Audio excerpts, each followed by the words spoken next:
Hey Planet Poke people, it's me, DioGenZ, here with Pokemon of the Week. This week, we're going to stay in the Kanto region and check out a Psychic type. This time, it's Mr. Mime! Mr. Mime! I remember this Pokemon fondly when Ash rammed into the invisible wall that it was crafting out of nowhere, just deciding, I'm going to make a wall here, why not? So I thought any Pokemon that can make invisible walls for people to humorously smack their face into on their journeys is a good Pokemon for this week's edition of EV Training. Right away, I want to talk about this ability which I've never yet seen before. I don't think it's a new ability. In fact, I don't even know if it's a new ability, and that's where you in the comments can help me out. But I've never trained a Pokemon that had this ability called Filter, and what it does is fantastic. Any super effective move that Mr. Mime is hit by, it degrades the power of that by 25%. So if you're hit with the three weaknesses that Mr. Mime has, Dark, Ghost, and Bug, it won't be that big of a deal, especially when we get to the second set of Mr. Mime, but give it time. For this specific set, I tried to make Mr. Mime more of a sweeper type of a Pokemon.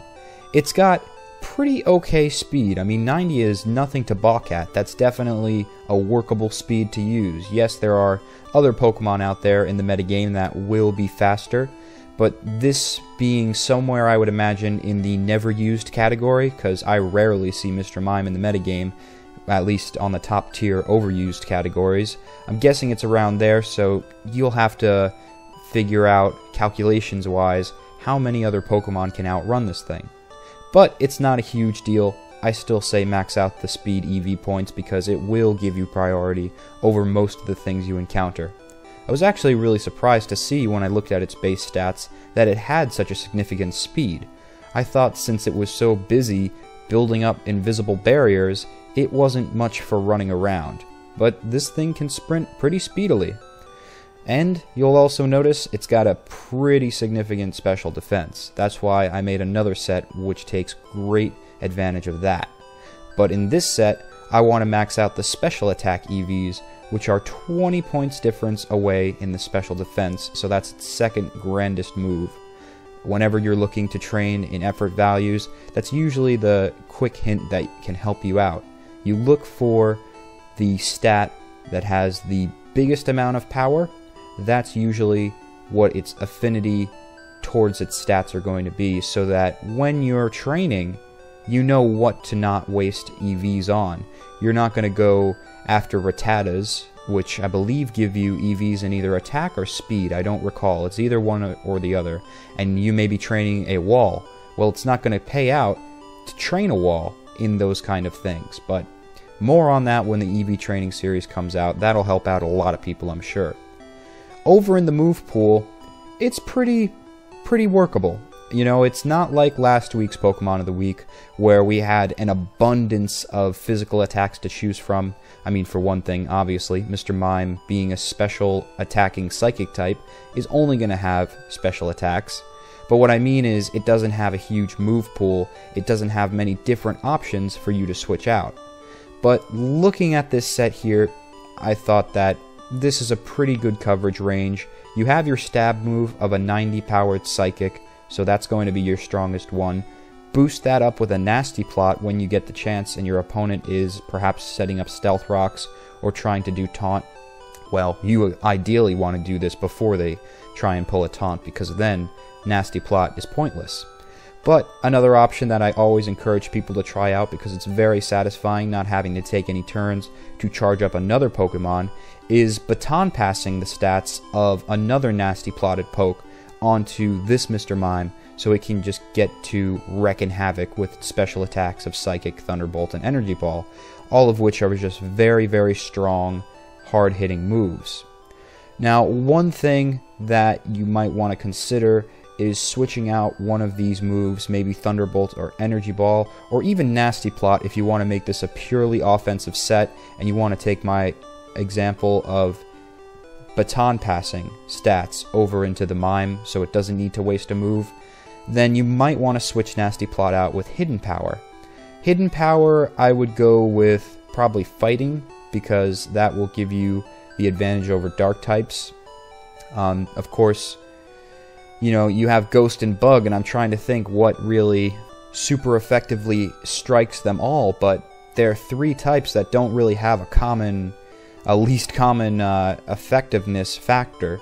So I would just go with the fighting type, because then you have some more versatility. If you come up against a steel type, then your psychic won't be useless.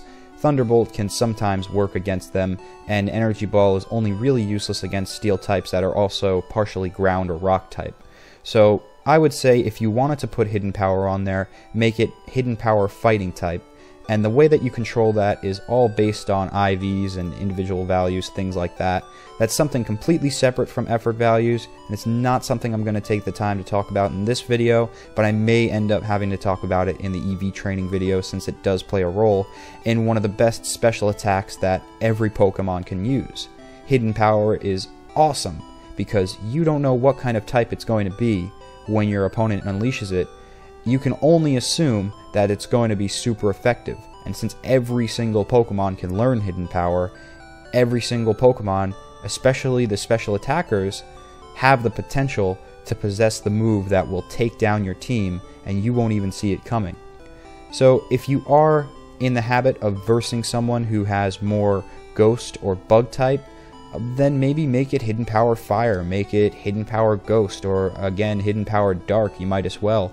You won't affect all 3 of the weaknesses, but do keep in mind, thanks to the ability filter, you are filtering out 25% of their base attack damage whenever they strike you with those super effective moves. And the last additional move I see on here, and I did not have room to put the other one, is Signal Beam and Solar Beam. And now I really wish that I had more space on this slide, because Signal Beam is actually a perfect way to counteract Dark types, so that you can take that other Hidden Power and make it Hidden Power Fire or Hidden Power Flying, whatever you want, to attack the Bug, or make it Hidden Power Dark to attack the Ghost type weakness. But Signal Beam with a base power of 75, plus the charges of Nasty Plot, if you do decide to keep it on that set, will really work out well for your team, and it's a good way to counteract pesky Dark types from knocking you out in one shot with a Dark Pulse move. And Solar Beam is just a switch out option for Energy Ball. The only way that I would recommend using Solar Beam, because it takes 1 turn to charge, is if you had this Mr. Mime in a Sunny Day set. So if you had something like a Whimsicott, which I believe has an ability to give it priority on status changing moves, or moves that are not attacking moves, supporter moves I suppose you would call them, then you could get the 1-up on your opponent easily by using Sunny Day quickly, and then swapping out with a Baton Pass to Mr. Mime to wreak havoc with Solar Beam. I've never really honestly been a fan of any weather effects that depended on the successfulness of my move striking. I really don't like that kind of unknown factor, because you don't know what your opponent's going to bring into the battlefield. It might not necessarily be something that will be super effectively hit with Solar Beam, and now you just have a dead move on your set that's waiting to be used, and it's a move that is only really super effective in its strategy and how quick you can use it only when there's sun. And if, say, Whimsicott is destroyed because all of its supporting moves aren't enough, then you're kind of screwed up the creek without a paddle, and Solar Beam is just going to be something to easily waste your turn away while your opponent figures out exactly what it takes to kill Mr. Mime in just a quick couple of turns. Now, a Mr. Mime set that won't be defeated in a quick couple of turns is this more bulky, defensive set of Mr. Mime 2. This Mr. Mime is more of a supporter/wall type that will do damage to your opponent's team. It has the ability to do that, but its main focus is setting up Reflect and Light Screen so that these barriers can boost up your team's special defense and defense.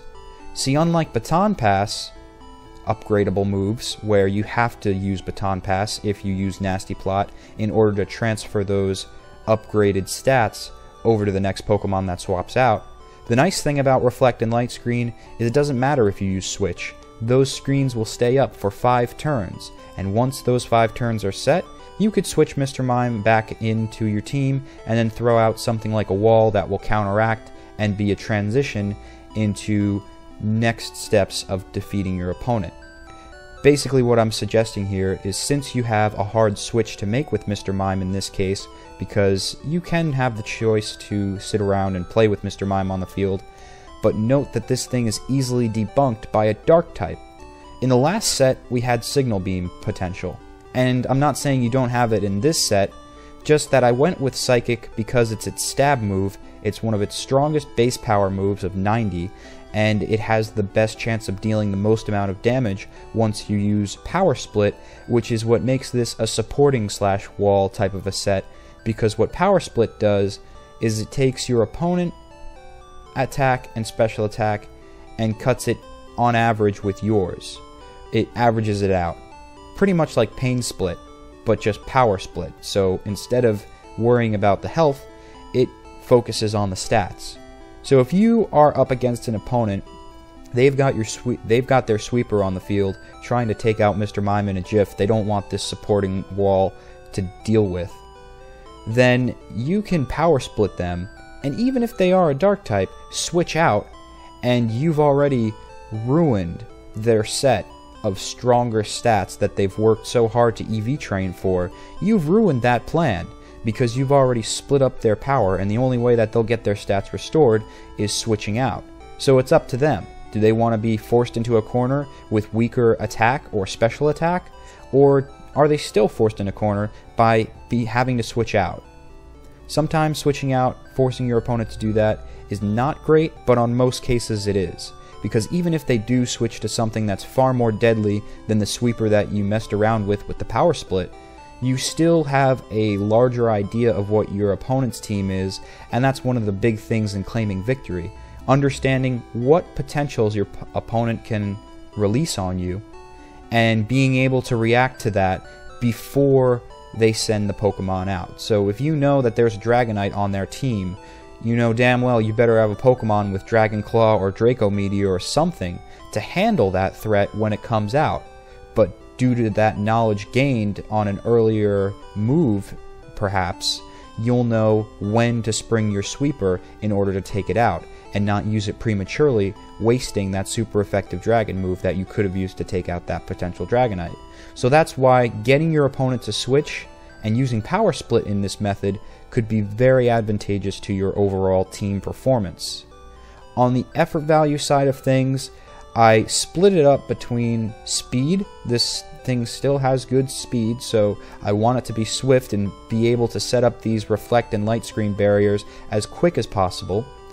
And you'll notice I split up defense and special defense, which is great because it's got already a heightened special defense on top of its filter ability, which nullifies any super effective move in base power to 25% less.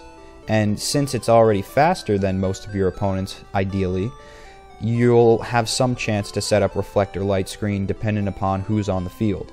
If you see an opponent that has a physical strong attacker, then go for the reflect first. If someone has a special attacker, obviously go light screen first.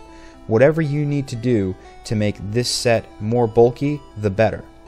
And it's great because of its defense and special defense. Defense is not nearly as good as special defense, but 65 is still a good on average defense for a Pokemon to have. Then you'll be doing marvelous things for your team in defensive upgrades. So that is a look at two different sets of Mr. Mime. Let me know what you think in the comments below. Which would you rather use in the metagame matches? Would you try the offensive set of Mr. Mime or the defensive? There's definitely two main ways that this Pokemon can go thanks to its high special attack and special defense. It's a special Pokemon. Mr. Mime time is done. So let me know if you've even battled with this thing before and how it's been for you. I'm DioGenZ, reminding you that if you want to be a part of this series in any way, you can record battle footage for the next week's Pokemon of the Week, post it as a video response to this one, and I will include you somehow in this video production, giving you a shout out and all that good stuff. So again, I'm DioGenZ, subscribe to Planet Poke, check out my channel if you think my stuff is super neato, and I'll see you next week.